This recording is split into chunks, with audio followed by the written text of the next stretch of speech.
Hi, my name's Maris. I inherited my grandpa's house after he passed, or so I thought, because while I was grieving, my own parents sold it, behind my back. They forged my name, moved in my cousin, and called me too emotional to handle real responsibility. But Grandpa knew them better than I did. He left something in the walls they didn't see, and when they realized what they'd missed, it was already too late. Before we begin, what time are you listening to this, and where from? Drop a comment below. This story, it might just feel too familiar. I pulled up slowly, gravel crunching beneath my tires as the early evening sun hit the porch just the way it used to, Grandpa's porch. I sat there for a moment, engine off, listening to cicadas hum through the Texas spring air. For a second, it felt like he might come out any minute, wave at me like always, say, "Well, there's my girl." But he wouldn't. He was gone, and all I had left was this house. Or so I thought.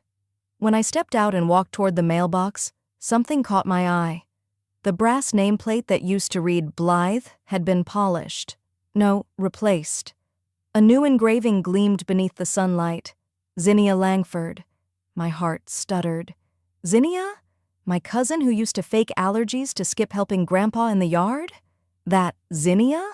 I opened the mailbox, half expecting a letter addressed to me, something from the lawyer's office confirming what Grandpa had promised. The house would be mine. Nothing. Just a coupon for dog food and a realtor flyer with Zinnia's photo smiling too wide. I carried my bag toward the front door, fishing for the spare key under the ceramic frog like always. Still there. Some things hadn't changed. Inside, the smell hit me first. Lavender, lemon oil, and something sterile, like hotel cleaning spray. I blinked hard as I stepped into the living room. Boxes. Neat, labeled, stacked 3 high along the walls. Living room decor, ZDL books, Grandpa Misk, donate. I turned slowly. The grandfather clock still ticked, but the warmth in the room was gone. A hollow version of itself. My eyes fell on one box marked, Maris Childhood Room Sort Later. The writing was sloppy, like an afterthought, as if even my memories needed to be filtered through someone else's hands. I walked down the hall, past the coat rack where Grandpa used to hang my umbrella every time I forgot it. My bedroom door was open, emptied. The closet held 2 sad boxes, both labeled the same. Miss, dispose, or donate. My heart dropped further than I thought it could. No one had called. No one had asked. I sat on the edge of the stripped bed. The indent of the mattress was gone, replaced, probably. My palms pressed into my thighs as I breathed through the ache in my throat. I knew grief would come in waves, but this was demolition. I stood slowly, steadied myself on the dresser, and made my way toward the hallway. That's when I heard the voice. "Oh, Maris, you're here early." I turned.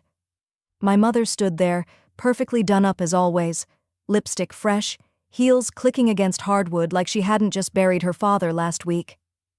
"Early for what?" I asked quietly. She smiled like someone delivering bad news with charm. "Zinnia's been staying here to help with the transition. We're getting things ready to list." "List what?" "The house, sweetheart. You know how old it is. Upkeep alone would drown you." She walked past me and adjusted a crooked frame on the wall, like nothing in this moment was out of place. I thought... My voice trailed off. "Grandpa said... He told me this house would be mine." "Well, plans change. And you know your grandfather wasn't exactly known for handling paperwork." I didn't reply. I just walked past her and down toward the study. My shoes felt too loud, like I was stomping through someone else's home. Maybe I was. On the console table near the study door, a photo lay face down. I hesitated, picked it up. It was us, me, Grandpa, and Lucky, our old golden retriever, taken the summer after I graduated college. Grandpa's hand was on my shoulder.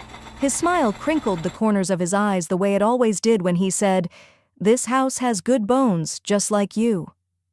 I turned the frame over again, slowly, and set it upright. No words. No tears. Just breath. The study was darker than I remembered. The curtains had been changed, Zinnia's style probably, something trendy and beige.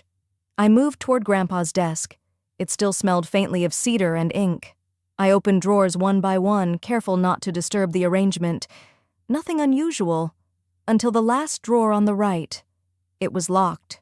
I stared at it for a while, tracing the edges with my fingers. Beneath the lock, just faint enough to miss unless you knew to look, were carved letters. M.A.B., my initials, no one else's. "You promised," I whispered, palm resting flat on the wood. "You said this would be mine." The light outside had shifted to a dull orange now. I didn't move. I just stood there, hand still on the drawer, trying to remember the last thing he said to me, and wondering who else had the key. I didn't even realize how long I'd been standing there until the front door creaked again. Voices filtered in, heels clicking, the rustle of paper bags, someone laughing lightly. I slipped the envelope into my pocket and stepped back into the hallway, steadying myself. The living room, just an hour ago cloaked in silence, was now buzzing. Zinnia, in some kind of designer leisure wear, was perched on the arm of the couch like it was her throne. My father, Griffin, leaned against the fireplace, arms crossed, that usual weary kindness on his face, always the buffer in tense moments. And Vera, my mother, floated through the room like a hostess at a cocktail party.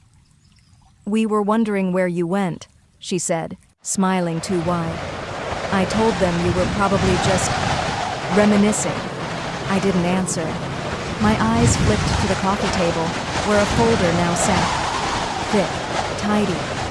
"Everyone's here?" Zinnia chirped, like this was a book club meeting and not my grandfather's house being gutted of memory. Griffin cleared his throat, slipping his phone into his blazer pocket. "We wanted to loop you in properly, Maris. I know this has all moved quickly, but it's really for the best." "For the best," I repeated slowly. "Exactly." Vera nodded, hands clasped like she was leading prayer. "The house went into escrow last Friday. It's a solid offer, above market. Closing should happen in about 10 days, give or take." My knees buckled just slightly, but I didn't sit. "You sold it?" "It was too much for you, sweetheart," Griffin said, like he was explaining taxes to a child. "The maintenance alone, not to mention the property taxes.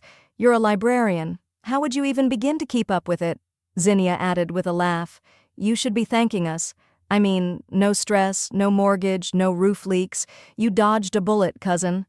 I felt the air in the room shift. They weren't trying to spare me. They weren't being careless. This was planned.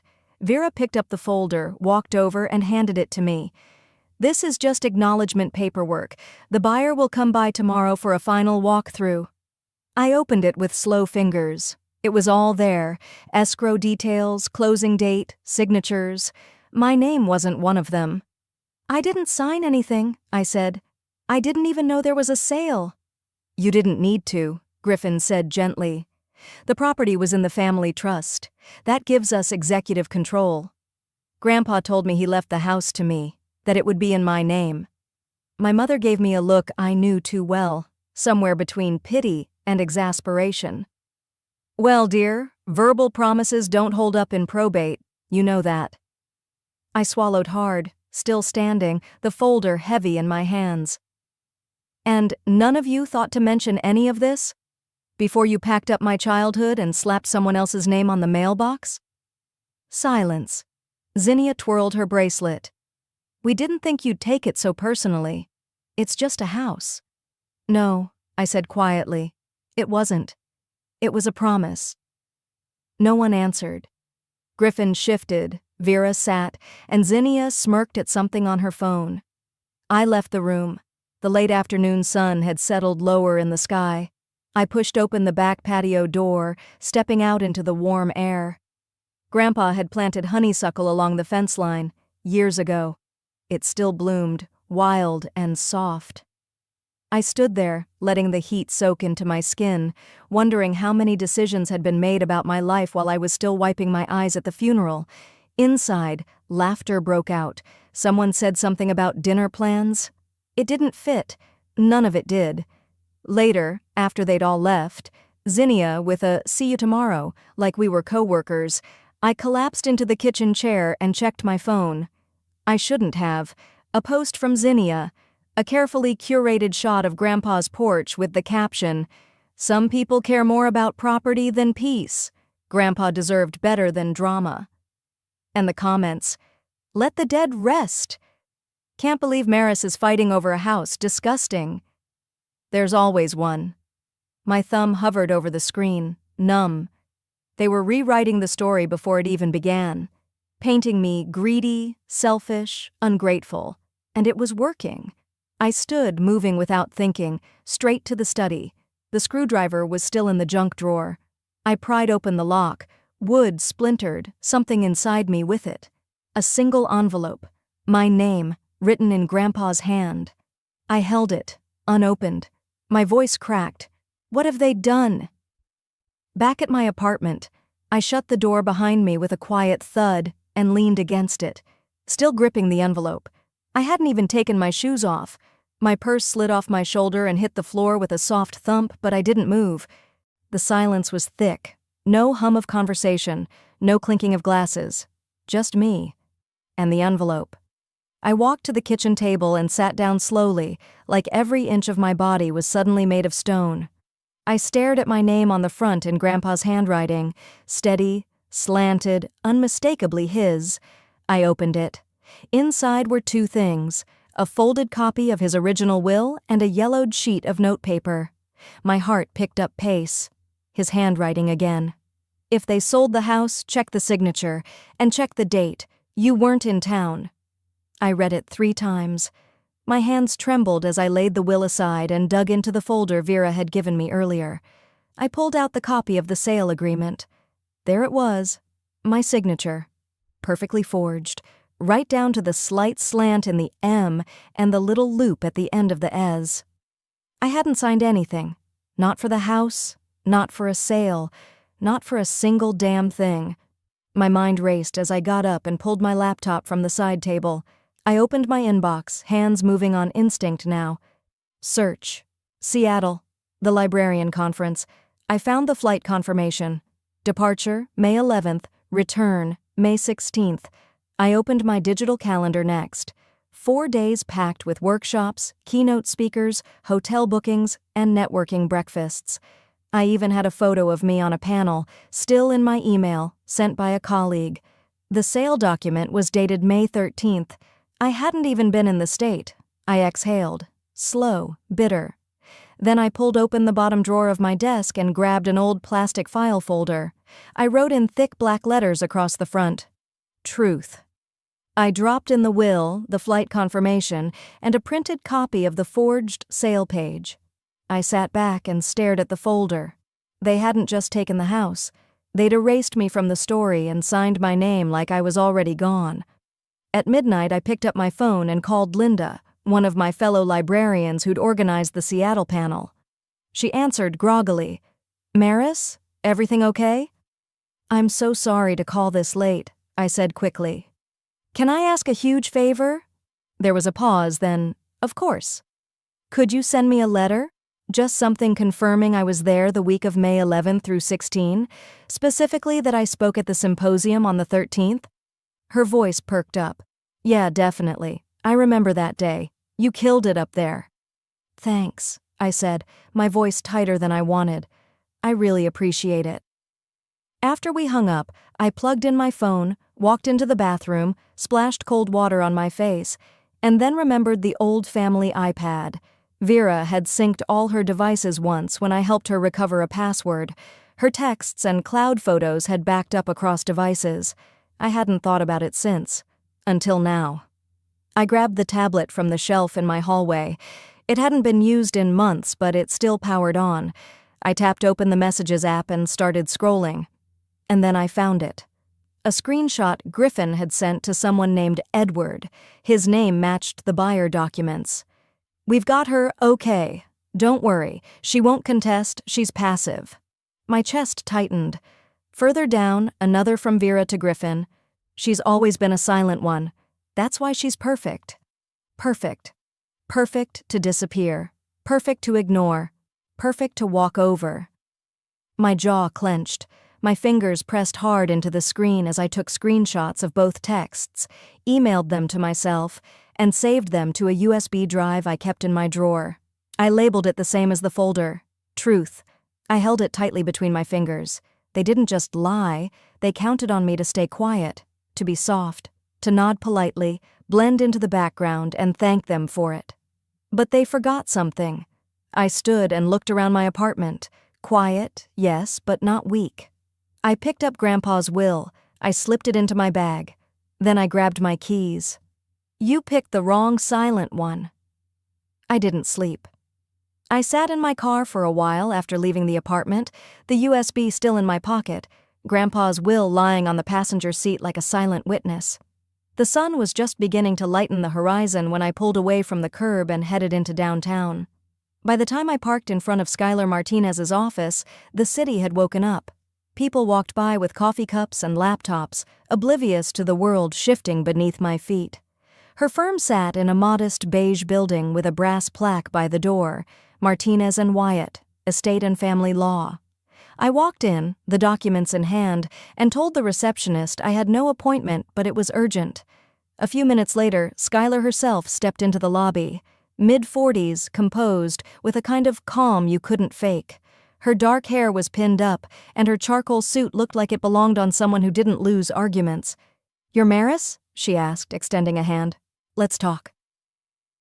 Her office smelled faintly of lemon oil and old paper. I sat down across from her, opened my folder labeled Truth, and slid everything across the desk. The will, the fake sale contract, the flight confirmation, the screenshots of texts. She didn't say much at first. Just read. She held the will in both hands, eyes narrowing slightly as she scanned. Then, she smiled. Slowly. "Your grandfather," she said, tapping a line with her finger, "was very careful." She turned the document toward me and pointed. "There's a clause right here that overrides the trust, says explicitly, 'The house may not be sold under any trust, delegation, or power of attorney unless Maris Blythe signs in person and in presence of 2 witnesses.'" I blinked. "Wait, so they can't sell it, not legally, and forging your signature? That's fraud. Criminal." I felt something shift inside me, like a floor clicking back into place under my feet. Skylar straightened in her chair. "We're going to file an emergency injunction to halt the transaction, and I'll be sending a letter to the buyer today." My voice came out low. "He doesn't know? If he does, he'll be answering to the state bar. If he doesn't, he'll be very interested to know he's buying stolen property." I let out a long breath I hadn't realized I was holding. "Do I have to go to court?" "Eventually, yes. But today, we buy time. And we shake the table." Skylar stood, went to her printer, and began preparing documents with a calm precision that made me believe, for the first time, I could win this. That evening, after leaving her office, I drove by Grandpa's house. No one was there. The porch light was off, the blinds drawn. I sat in my car for a few minutes, then stepped out, my shoes crunching against the gravel. I walked up the steps, the wood creaking beneath me, and unlocked the door with the spare key still hidden in the flower pot. Inside, it smelled like dust and old citrus cleaner, like childhood and endings. I walked to the hallway where the framed photo of Grandpa, me, and Lucky still sat. Only this time, I noticed the back was thicker than I remembered. I turned it over. 4 tiny screws held the frame backing in place. In the kitchen drawer, I found the little screwdriver Grandpa always kept near the junk tray. I returned to the frame, unscrewed the back, and there it was, taped neatly inside, a small, tarnished brass key. It was warm in my palm, like it had been waiting. I turned around, scanning the room. The fireplace stood quietly in the corner. I stepped closer. The floor near it was a patchwork of old wood, smooth from years of barefoot steps. Then I saw it. One board, near the hearth, had a small heart etched into the grain, a heart no one else would have noticed. I knelt down, the key in my hand. The floorboard gave way with a soft creak as I pried it open, breath caught in my chest, like I was disturbing a secret that had waited patiently in the dark. The heart-shaped notch hadn't been just decoration, it was direction, a sign meant for me. Inside was a fireproof lockbox no bigger than a shoebox, its corners worn smooth. I pulled it out with trembling hands and sat back against the wall, the early morning light beginning to slip through the kitchen curtains. My fingers traced the edge of the brass clasp before sliding the key in. The lock turned with a click that echoed louder than it should have. Inside, tucked neatly between layers of old flannel cloth, was a USB drive, a letter with my name written in my grandfather's bold, slanted hand, and an envelope labeled simply, Ellis. My eyes flicked back to the letter. If they try to erase you, go to Ellis. I didn't know whether to laugh or cry, maybe both. Grandpa had always said Ellis Granger remembered things the rest of the neighborhood forgot: birthdays, garage codes, what year the willow tree out back finally stopped blooming. I slipped the drive and letter into my purse and held the Ellis envelope in my lap for a moment before tucking it inside too. By 9 that morning, I was on Ellis's front porch 2 blocks over, hesitating before knocking. The place looked smaller than I remembered, but maybe everything had. Paint peeled from the railing, but the wind chime made of spoons still jingled in the breeze. I used to think it sounded like old laughter. The door opened before I even knocked. "Maris Blythe," Ellis said with a crack in his voice. "I wondered when you'd come." He looked thinner, his shoulders bent inward, but his eyes were still sharp. He gestured me inside with a warmth I hadn't felt in days. "I've got something for you," he said, shuffling toward the kitchen table. "Your grandfather gave it to me last fall, said not to hand it over unless you asked." He placed a flash drive next to a cassette tape already set on the table, and beside it, an old photo I hadn't seen in years. It was the 3 of us, me, Grandpa, and Lucky, under the old willow tree in the backyard. I must have been around 7, missing a front tooth and beaming like I'd just won a trophy. On the back, in Grandpa's handwriting, "She remembers what matters." I sat down slowly, overcome. "Why'd he give you all this?" Ellis rested his palm over the cassette. "Because he didn't trust them. And he said you were the only one who'd fight for what the house meant, not just what it's worth." He opened a small cassette-to-digital converter and hit play. Grandpa's voice filled the room. "They'll tear it apart, Ellis, piece by piece. If I don't lock it down—" Ellis's voice responded, slightly muffled. "You've written the will." "It's not about paperwork, it's about intention. Maris understands that. She always did." I stared down at my hands. "She won't fight for herself," Grandpa's voice went on, "but she'll fight for the meaning. That's why she's the keeper of the flame." A knot rose in my throat. I pressed my fingers against my lips to keep from sobbing outright. My silence all these years, every time I'd let things slide, walked away instead of standing up, hadn't been weakness to him. He saw me, not loud but steady, not flashy but anchored. "Why didn't he tell me all this?" I whispered. Ellis just smiled gently. "He did. You just needed to hear it now." I stayed a little while longer. He made tea. We talked about Grandpa's laugh, his ridiculous pancakes, the summer we almost burned down the garage trying to build a treehouse. For the first time in days, my chest felt less like a cage and more like a lantern with something still burning inside. On my way out, Ellis pressed the Polaroid into my hand. "Take it," he said. "Your fight's not over, but now you've got a little more fire." Back home that evening, I spread everything out on my kitchen table. The will, the flight documents, the forged sale agreement, the texts, and now, the recording. I pulled out the affidavit Skylar had given me. For a long while, I just sat there, pen in hand, staring at the paper. I thought about the photo, the tree, the way Grandpa's voice said my name like it held weight, and I signed. Not because I wanted revenge, not even just because I wanted the house, but because something sacred had been placed in my hands, and if I let them bury it under paperwork and power plays, it wouldn't just be the home that was lost, it would be everything it stood for. This wasn't just about keeping the house, it was about honoring what made it a home. After signing the affidavit, I barely slept. The night hummed with a kind of electric quiet, like a storm coiling just outside the window. By dawn, I was dressed, caffeinated, and ready, if not to win, then at least to show them I wasn't stepping aside. Skylar had arranged the meeting for 9:30 at Sterling Properties. I arrived 10 minutes early, but she was already there, standing just inside the glass doors in her usual calm authority. I'd never appreciated stillness in a person until I met Skylar. She had a way of folding intensity into grace.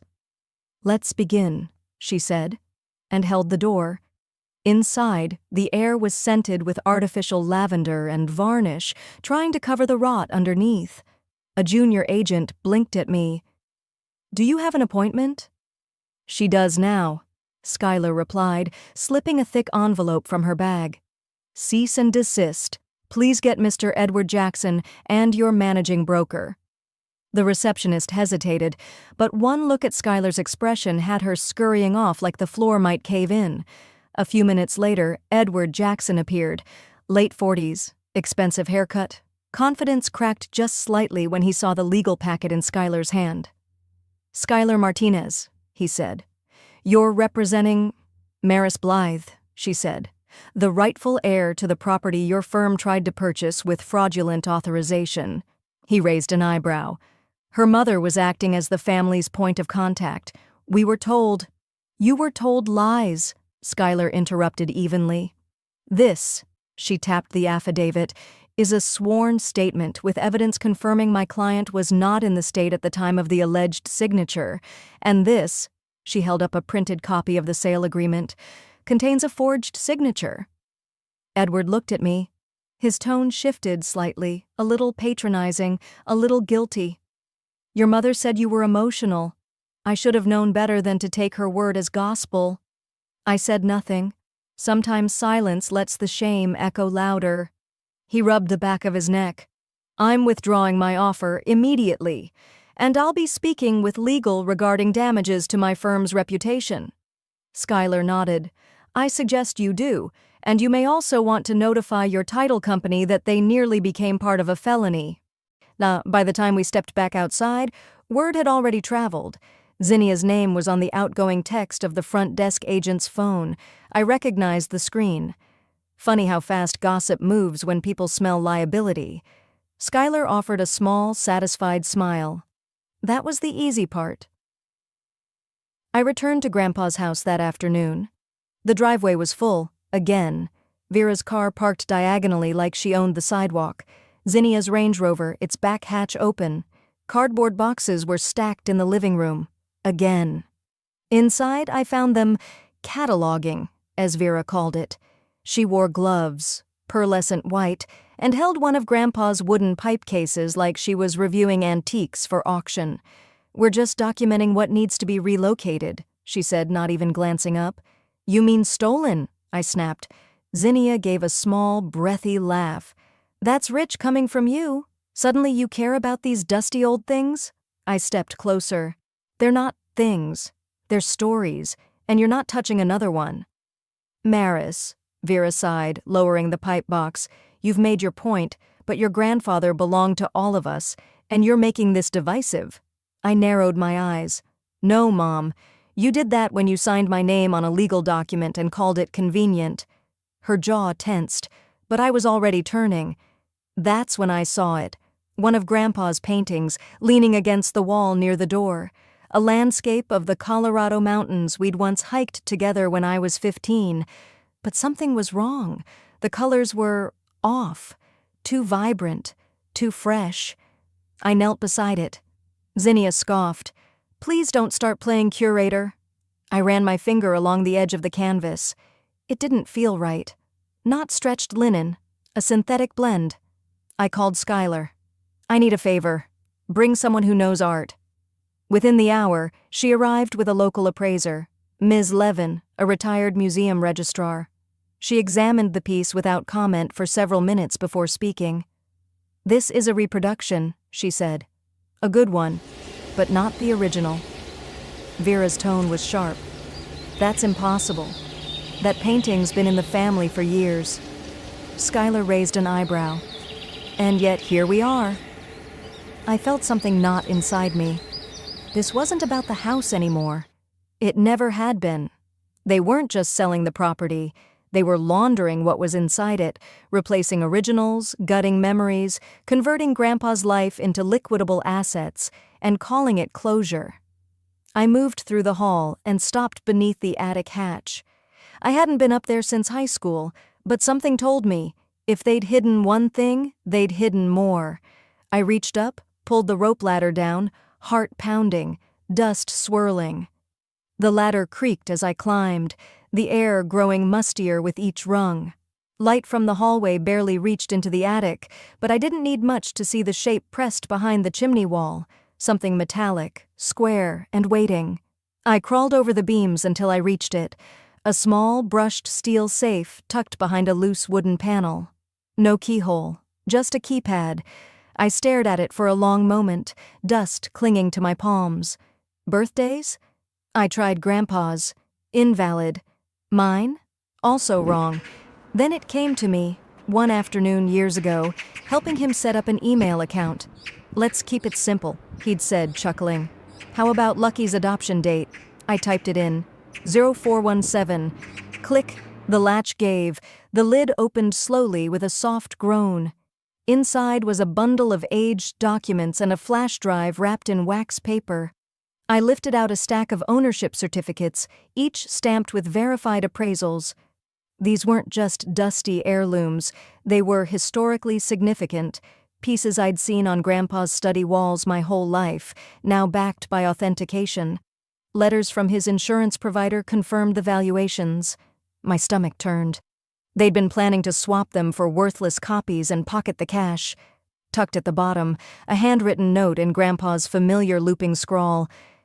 "If they get desperate, they'll trade history for cash. Don't let them." These pieces were collected with meaning, not money. You're the only one who saw that. I sat there in the attic for several minutes, knees tucked in, holding that note like a lifeline. Downstairs, my phone buzzed. It was Skylar. "She filed a counterclaim," she said calmly. "Your mother is alleging mental instability, falsified documentation, and undue influence." I closed my eyes. The playbook of the guilty: turn the story around, make the victim look unbalanced. "She's requesting a freeze on all proceedings," Skylar continued, "but don't panic. We expected retaliation." I exhaled slowly. "Let her throw the book. I've got the truth." After putting everything back in the safe, I carefully sealed it again. My next step would require the original documents, but those would go through Skylar now, properly secured. That afternoon, as the sun cast long lines across the backyard, I went to sit by the willow. The tree still leaned slightly to one side, like it was listening. Zinnia found me there, barefoot in her designer jumpsuit, like she thought this was some kind of lifestyle shoot. "You never fought for any of this," she said, arms crossed. "Why now?" I didn't look at her. "Because Grandpa fought for me. Even when I didn't think I deserved it." She snorted. "You're not special. You just happened to be first in line this time." I finally turned toward her. "I'm the only one who read the fine print." Zinnia's mouth twitched. She turned to go but hesitated. "You think this ends with the house?" "It doesn't." "I know," I said. "That's why I'm still here." Evening came. I was standing in the dining room, sorting through the legal folders again, when I heard the engine. I moved to the front window. A moving van sat at the curb, engine idling. Behind it, Vera stepped out of a black SUV. She wasn't alone. 2 men in dark suits walked beside her, each holding briefcases. They weren't here to talk. I felt my breath catch as I backed away from the window, my voice low, steady, but bracing. "They're making their final move." I backed away from the window slowly, the men in dark suits still making their way up the path. For a moment I thought about running upstairs, slamming the door, locking myself away like I used to when I was 12 and didn't know how to fight back. But I wasn't 12 anymore. And this wasn't about hiding. Instead, I walked calmly to the dining room, picked up my phone from the edge of the table and tapped the record button. I set it face down, microphone angled toward the room. The front door flung open without so much as a knock. Vera entered first, heels sharp against the hardwood, flanked by two estate attorneys who looked like they'd just stepped out of a courtroom drama. She didn't even glance at me as she made a beeline for the dining table. "This house was never just about you," she said coldly, tossing a folder down like a gauntlet. I didn't flinch. I reached into the side drawer and pulled out my own folder. I opened it slowly, laying out each appraisal, each certificate, each authenticated document I'd found in the safe. "No," I said. "It was about the $2 million you were laundering through Grandpa's art." One of the lawyers shifted in his seat. The other stopped mid-page. Before Vera could muster a retort, the door opened again, this time by invitation. Edward Jackson stepped in, looking far less smug than when I last saw him. Skylar followed closely behind, a quiet force of calm, her briefcase in hand. She nodded at me once and took a seat. Edward's eyes scanned the room. "I wasn't told this would be a group session." Skylar gave a small smile. "We thought it best you heard all sides." I walked to the entertainment console, pulled the USB from my pocket, and inserted it into the old laptop on the sideboard. The screen flickered for a moment, then Grandpa's face appeared, tired, older than I remembered, but eyes still as clear as ever. "If you're watching this," his voice rasped from the speakers, "they did exactly what I feared, but I left the truth in the walls, and I left it for Maris because she's the only one who listened." The room was silent. Even the attorneys didn't shuffle. Edward sat back. "Your mother said you were unstable, that you hated this place." I turned to him, my voice level. "She said that because I never told her what she wanted to hear. I didn't want to sell it. I didn't want to pretend Grandpa meant nothing. That's the difference between us." Vera stood abruptly. "Oh, please. Are we really giving weight to a sentimental recording? He was old. He said things like that all the time." Skylar raised a brow and opened her folder.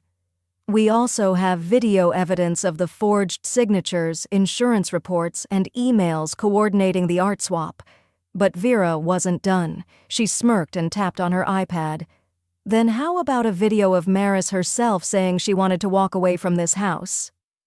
She turned the screen to Edward, playing a clip from a barbecue years ago. There I was on screen, in a blue summer dress, holding a lemonade, laughing and saying, "I wish I could just walk away from this house." Vera paused the clip. "Case closed."